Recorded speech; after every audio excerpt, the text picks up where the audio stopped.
next part of our day, we really wanted to have Dr. Lunn come and talk to all staff. So I know that he already talked to the secondary folks and early childhood and food service and operations and central office and that kind of all those other groups earlier this morning on what our next 5 years are going to look like. Really excited about the strategic plan. I know you know a lot about it, but we've been working really hard. The principals, the administrators have been putting in a lot of time trying to map out things, and Dr. Lunn is going to let us know what that is.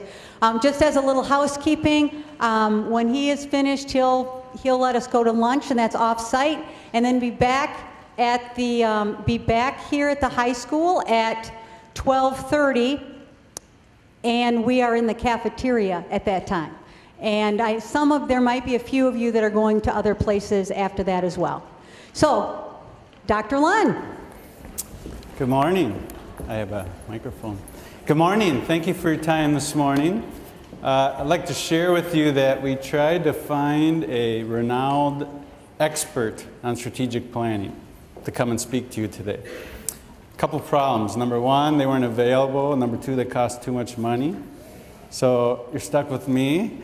I am very passionate about my work and your work. I'm not an inspirational speaker. I'm not a tours inspirational speaker, but I'm going to do the best we can. But thank you for your time this morning. I've been asked to share the new strategic plan with you. And with that in mind, there are 3 goals for our time this morning. Number one is to, of course, share the new strategic plan, and you'll see that in its entirety this morning. Number 2, to provide an understanding of the plan and the focus for the next 1 to 2 and 3 to 5 years. And I'll explain that later. But just be thinking in terms of what we're going to do the next 5 years and break them down in those 2 different time variables.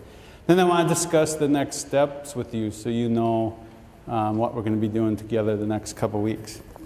But before I begin, I thought that maybe an analogy or story might help us better understand the process we went through for strategic planning. So let me see, has anyone in here ever built a new house? Raise your hand. Brand new house. Okay. Well, then you'll kind of understand some of the things I will be sharing with you today. My family, during our moves, we actually have lived in 5 different houses, and 3 of them are brand new. And we did 3 brand new houses in a row. So we built 3 houses in a row. So those of you that had your hand up know how intense this process can be. So you know when you go to build a new house, the first step is, what kind of house do you want? And you go visit houses, you go through open houses, you go through their models, and you have to say, do you want a rambler, a 2-story, a split level? What kind of house do we want? Then you have to talk about the layout. How many bedrooms do you need? How many bathrooms? How many stalls do you want in the garage? Are you going to finish the basement or not? Are you going to put a deck on the house? What's that look like? What about the front of the house? Is it vinyl? Is it brick? Is it hardy board? What's it look like? And those of you that have done this know that's the easy part. Because the inside part is the tougher part. Because there's a lot of detail. What color paint? What kind of paint for each room? What kind of color of carpet? What kind of appliances? Counters, cabinets, sink and door hardware? I'll tell you, I just wanted to turn the faucet on and have water come out. I didn't really care what the faucet looked like, but evidently that's a big deal. So there were lots of decisions to make. And this was not easy because we had to make these decisions as a family. We had to talk about what we wanted our house to look like, how it would function, how it would work for our family. And to be honest, we didn't all each get what we wanted. That would be very difficult to do. The kids always wanted a swimming pool. Ain't going to happen. Money was an issue. And you know when you're done building the house, there's all kinds of money things afterwards. You got the landscaping, the sod, the drapes, the window blinds. It just feels like it goes on and on. Now while we were watching the house being built, like you see in this video here, we had a whole different set of emotions. Will the house turn out as we had hoped? Did we make any mistakes? Did we cut any corners we shouldn't have? What will our family think? What about our friends? What about our new neighbors? Will this be our last house? How long will we live here? Those were all questions we had during the process. And what was most amazing is during the building process how everybody worked together. You did the foundation, the framework, then the plumbers, electricians, and sheetrockers came in, then the installers of the cabinets, the lights, the counters, the sinks. The city inspector had to come in and check off everything to make sure it met with code. And what's most important is how all these groups work together. See, there were times where the electrician had to know what size air conditioning unit you're going to put in or what kind of furnace you're going to put in, even though that was a different group, the heating and cooling people.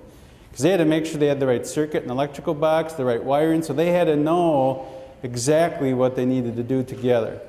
There were other times where the sequence was just important. I got to wait for this to happen so I can do this. So again, the point is that everybody had to understand in detail what was happening, what we're trying to accomplish, who needed to do what and when in order for the house to look the way we wanted to. But by the way, when we were done, sometimes there were changes we had to make too. Maybe we didn't like the color we picked out, we didn't like a light fixture, and we could still do that. Those of you that have gone through this know this is not an easy process. There are disagreements, there are things that pop up, and it's high stakes. It's a lot of money, probably the most you spend as a family. And the first time we did this, we didn't spend much time on the blueprint, and we were on site all the time. By the second time, we spent a lot of time on the blueprint, and we didn't have to go out on the site because we did our work up front. But again, this was important for our vision, in this case, our dream to become a reality for our family and our house. So what did we learn from this experience as a family? Well, number one, the process begins with the end in mind. We had an idea of what we wanted our house to look like, and that was very important. And those blueprints, that is what was used to have everybody on the same page, working in concert and timing those things out. Everybody had to understand how we wanted the home to look like. Everybody, the plumber, the electrician, the carpet folks, the construction manager, that was important. And I already talked about how we changed from the first house to the third house. More time on the blueprints, less time on site by the time we got to the third house. And the house we designed couldn't be just for our family now. It had to work or have the bones or structure for what we wanted to do for the next 3, 4, or 5 years for our family. So that was my family's experience with a new home. Now, when we moved to the school district, we did something a little different. We bought a used home. And by the way, you can probably tell this is not my house. It's not me. It's not my wife. But they look pretty happy in their house. But this house we bought last year was one of the oldest, except the first house we had ever lived in or bought. But we chose it because we loved the layout. We loved the character, and we could see that it served the previous family very well. And we were excited about that. We also saw the potential to grow in the house now and in the future. Now, so far, I've painted a lot of rooms. That's kind of my therapy on weekends, in case you wanted to know. Replaced lots of light fixtures, replaced plumbing. In college, I worked at Menards, so I learned how to do all that stuff. And we had plans to replace carpet and perhaps add a second bathroom in the basement because I have 2 kids, a boy and a girl, and that sharing of the bathroom drives my wife and I nuts. So what does this have to do with our new strategic plan? Well, if you look at the couple here, this is not a new home. I don't think it is. It looks like it's an older home, but they've painted the house. Looks like they put new windows. They've refinished the porch. They have some nice new steps. Looks like they've done some landscaping. Maybe this was a childhood home or family home, but again, look how happy the owners are. So just like the house, what does this have to do with our new strategic plan? We're kind of in the same boat. The strategic planning committee did not feel like we had to start over. They did not feel like we needed to build a new house. They felt there was a structure there that people loved, that was warm, that we've had success, that worked well, and we just needed to change some of the things in the house. So that was the goal of the committee. How can we take our very good school district, respond to the future, make it a great school district? In other words, how can we restore 834? Well, some of the things we had to look at. Number one, how do we infuse new ideas? Again, how do we build on what is good? How do we abandon what we don't need to do anything, that we don't need to do anymore? And that's the most difficult thing for us. We want to do everything we did before and new stuff. It's not really possible, is it? So how do we stop doing some things and retry some new things? And we need to continue to meet the needs of our kids, not only today, but in the future. And again, we know that is changing dramatically. So again, what can we do to restore 834? Well, here's the blueprint of that process, and you've seen this before. The committee worked a whole weekend, a Friday, all day Friday night, all day Saturday, and the Saturday night, 2 different times. And they identified a set of beliefs, and they identified a mission. They identified objectives or outcomes that we wanted to see to come from the work. They developed parameters to guide our work. That's why they're on the side. They identified strategic directions, and then those became action plans. There were 40 people involved in that first process, and another over 200 people, in both cases half staff members, half community members, that were involved in designing this new vision of what our new house was going to look like. So the blueprint, I'm going to hand out to you. I have some people in the front here that are going to help me do that for you. I'm going to share a little bit about what the blueprint looks like for this process, and then we're going to get into the house.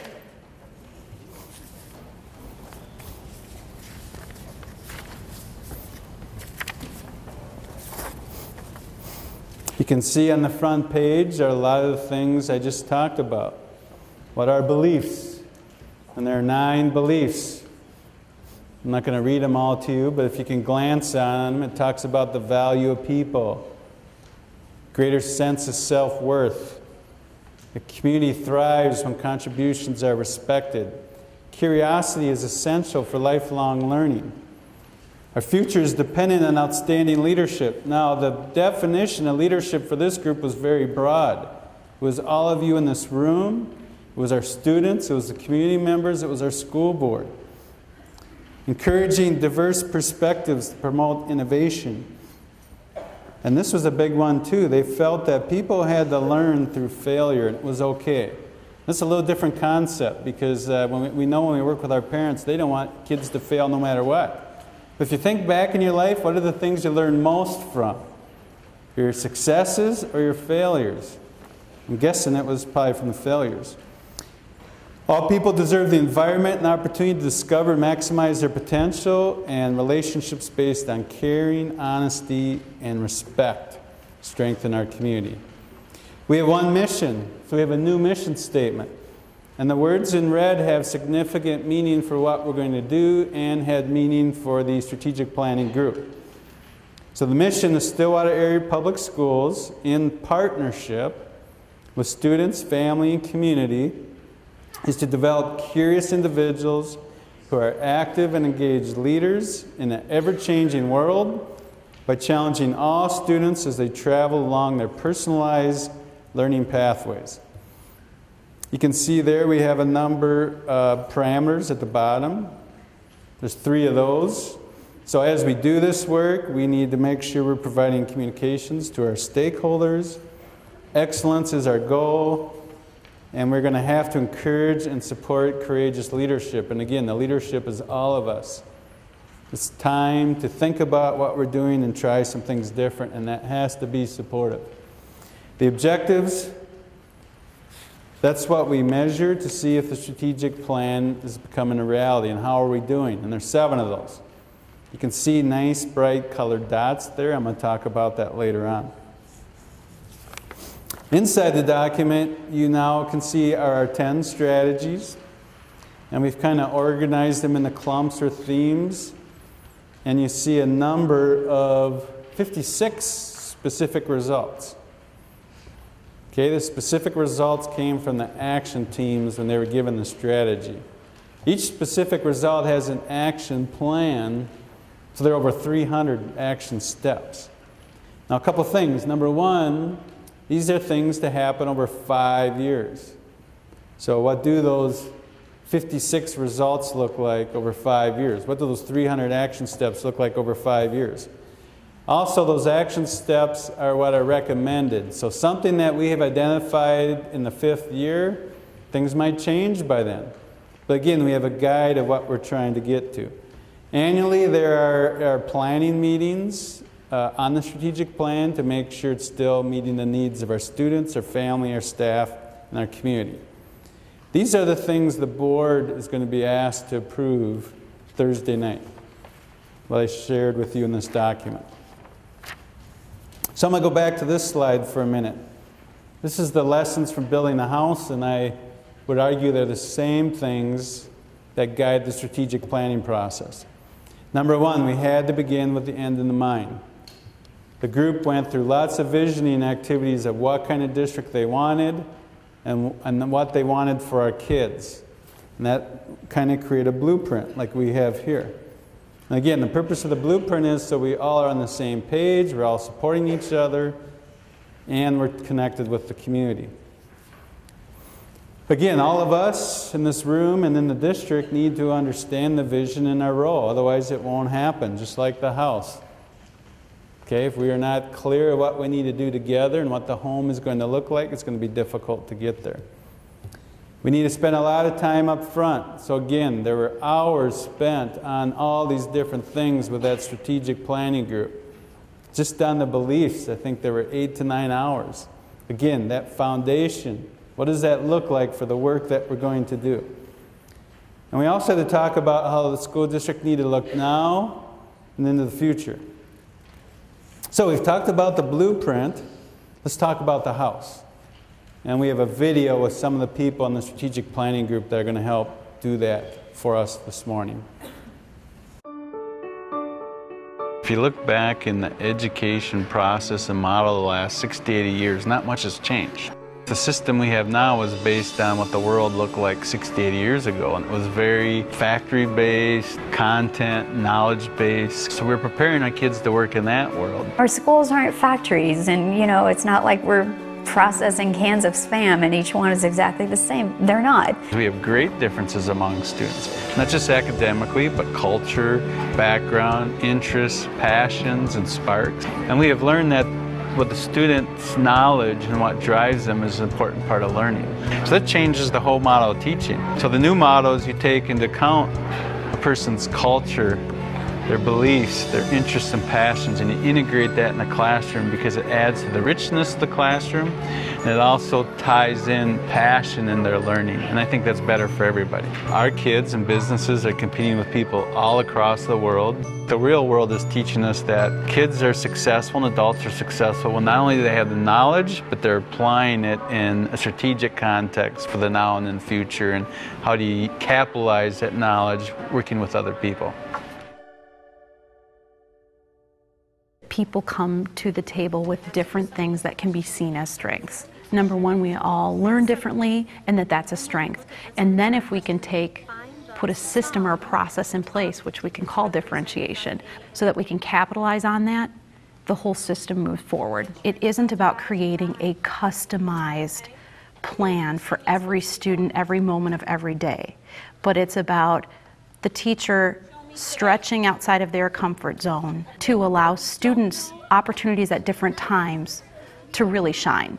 So for students, it's also not about coming into school and being completely comfortable all the time. It's really about that stretch comfort interplay. We want to stretch students, but we also want students to have an opportunity to really shine. The classroom teacher is the facilitator of learning, helping students understand the thinking behind concepts. It's not about knowledge and recall, partially because knowledge is at their fingertips. It's really teaching kids to think a lot about their thinking, think about the process of problem solving, becoming critical thinkers. Collaboration has become the way of the world. It's not a matter of going to your seat and demonstrating what I can do on my sheet of paper and turning it in. It's about that interrelatedness, that ability to work with other people. It's one of the big things that people look for post-secondarily and in the job market is your ability to work with others when needed, the ability to be a self-starter when needed. We've all been in situations where there are enough people with such diverse perspectives. Sometimes you get to the point where you come up with a compromised result that is less less than any one person could have come up with on their own. What's missing there is the process of capitalizing on it. So if we have a process to capitalize on the diversity, we come up with an outcome that's better than any one person would have come up with. So if we start teach students and teachers the skills of capitalizing on that, we're kind of unstoppable. I mentioned that the strategic planning team met for 33 hours. In hour 1, the idea of tapping into children's passion came up, and it never went away. If you have an apathetic child, you don't have a good learner. But if you have a passionate child, they're going to put their energy into their education. When we can identify what a kid gets excited about, they're just going to be much better learners. So it's important for us to make sure that tapping into a child's passion is not something that we bolt on to what already exists. It really means that we have to change the entire educational process and do it in a way that is still efficient, it's time effective, and it's cost effective. We don't necessarily have to look at a class of 30 children and say, I need 30 different ways to teach these 30 children, because frankly, your teacher's head will explode if they need to do that every day.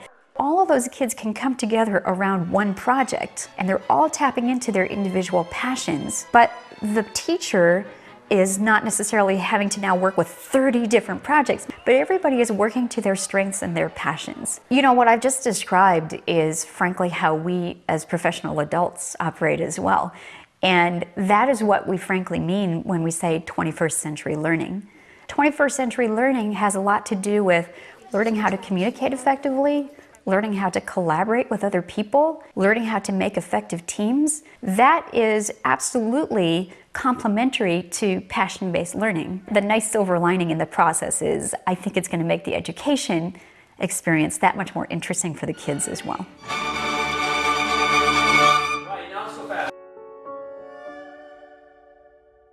We're going to make sure kids have the academic skills and background, that they have the personal skills, whether it's working together, people in the community, and we're going to ensure that kids have those experiences. I was a strong advocate for partnering parents and children in the community and administrators, because I feel like children will have a better opportunity to feel success and to feel good about themselves when they have that support at home, in the school, when that support's following them everywhere. Adults hold that higher expectation for children because they know if something looks like you're falling through the cracks, or if something looks like you're really going to be successful. There could be a lot more partnership and a lot more mutual understanding of the students with the community and appreciating the community, as well as the community appreciating the students. Every student every year is going to have a community-based project and going to have service learning where they're reaching out to the community, connecting with experts in the community, and providing a service to the community. I think that if students are able to go out and learn on their own with other students,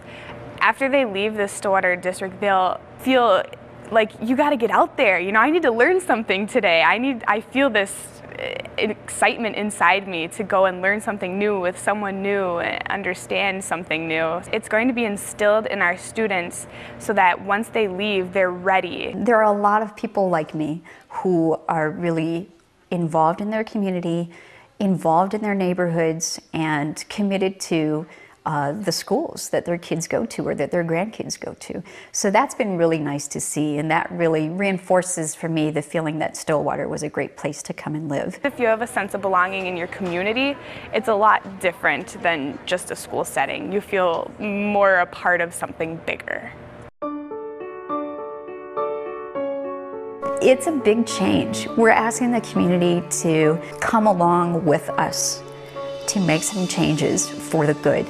We're here to grow, change, expand horizons. That's what education is about. And we're doing whatever we can so that child's successful, whatever pathway that might be, whatever direction they want to go to as an adult.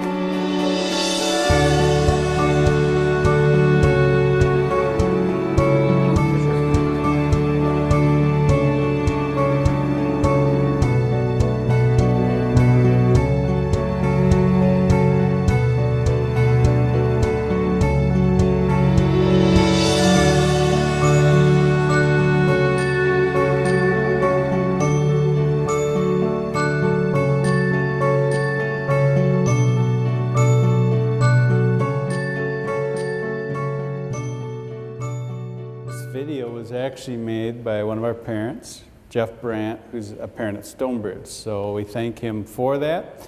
And we thought that kind of was a nice way to involve the strategic planning members in their words to tell you what their hopes and dreams were. So what did we just hear? Just to revisit a little bit. We heard about personalized learning pathways for all students, each student. We talked about passion-based instruction as a way to connect kids with the learning and create lifelong learners. We heard ideas of flexible learning schedules. So outside the norm we have now, where learning is occurring, and more of a focus on learning outside the classroom, in the community. Focusing on the whole child, not just academics, but all the things we know are important for teaching. Partnerships, community partnerships, with people that live in our cities and that work in our county governments, and community experts and community service. How can we use that knowledge in the classroom with our kids? And then how are we going to do that? Instead of waiting for our curriculum cycles to be reviewed once every 7 years, there's actually a plan that there's a process every year to look at those things that we're teaching. We've talked a lot about 21st century learning and how do we make that part of our classrooms and curriculum. And most importantly is how do we support our teachers and staff.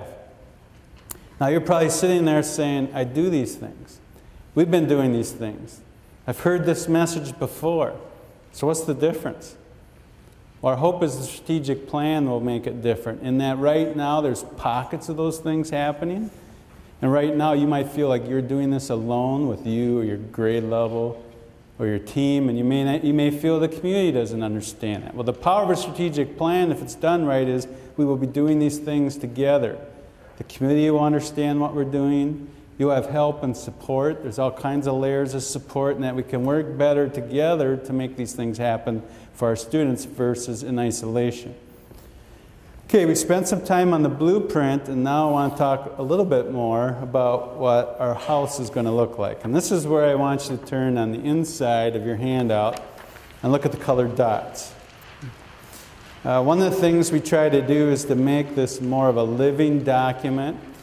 And this is a work in progress. We think we have the dots in the right place, but maybe not totally. But the dots give you a flavor of what's happening tied to the outcomes. On the front page, we have the colored dots tied to the objectives. So when you look on the inside, you can say, oh yeah, the orange things, that's related to skills and abilities in an ever-changing world. The pink items are safe, caring, healthy environment, sense of belonging. The yellow dots are about passion and interest of our students. And you'll see that theme through the other documents that we're going to provide. So I want to spend a little more time digging a little bit deeper to tell you more about what's going to happen in these dots. What are all the action steps without listing all 300? So instead of reading them to you, I'm going to ask that you follow on the screen.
in case you're wondering, am I a fan of U2? The answer is yes. That's why I picked the music.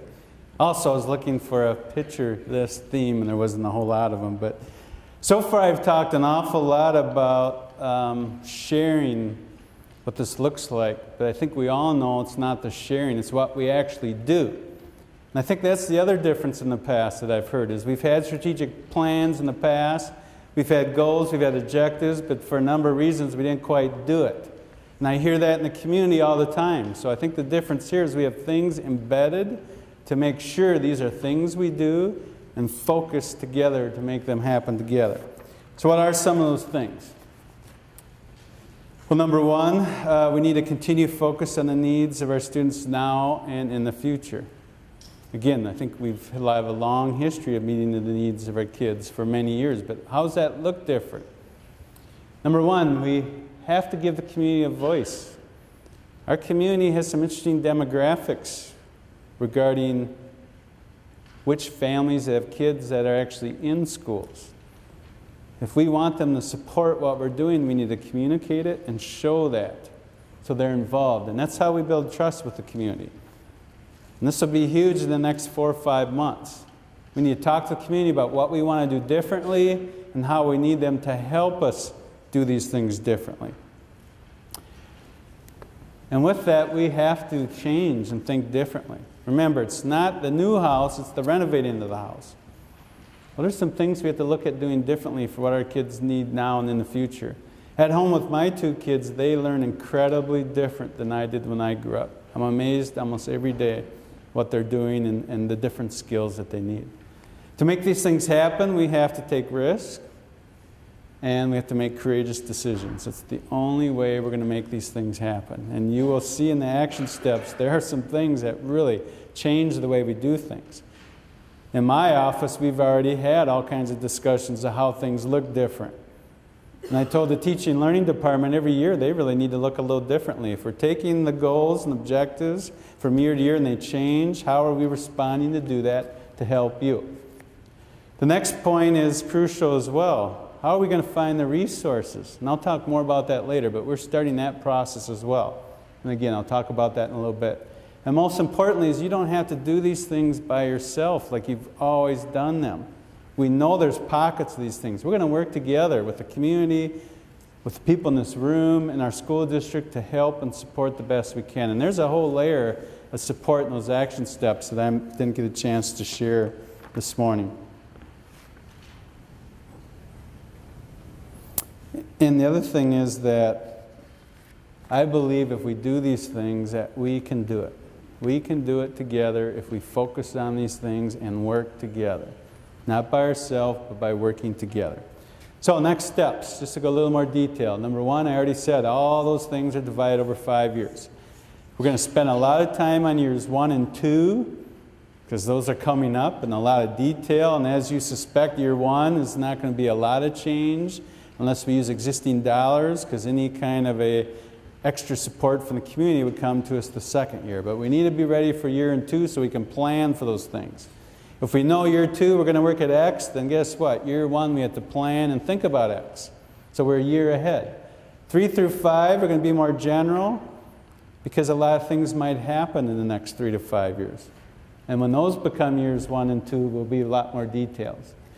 We're going to have the school board approve the plan in front of you. That's what they're going to be asked to approve, those components that are on the handout in front of you. And that's going to happen Thursday night. We're going to ask buildings to develop site plans. So here's the strategic plan. The big plan is a district. What does it mean for your school building? And guess what? It's okay for one school building's plan to look different than another school building's plan. But we're going to focus on the same things. Let's just pick passions. How do we make sure our kids are passionate about their learning? That's the goal. That can look differently. You're the experts. You have the background. You should be engaged and have ownership in that process.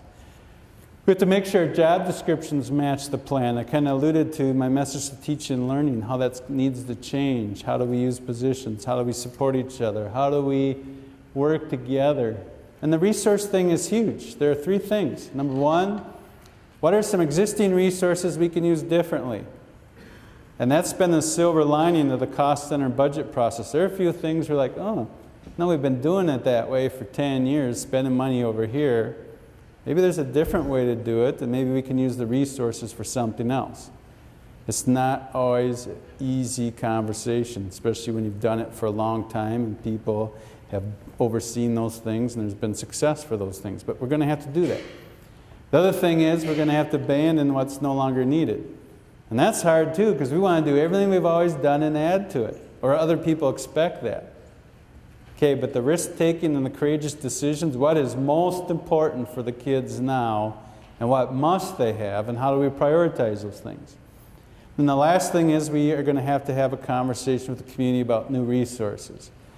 I believe communities, if you have a plan and you share how you're going to grow, they're going to feel more supportive of some revenue for those things. If it's the same plan and you ask for more money, that's a tough sell. Think about that. What are we offering to our children, our community? And we're going to be having those conversations.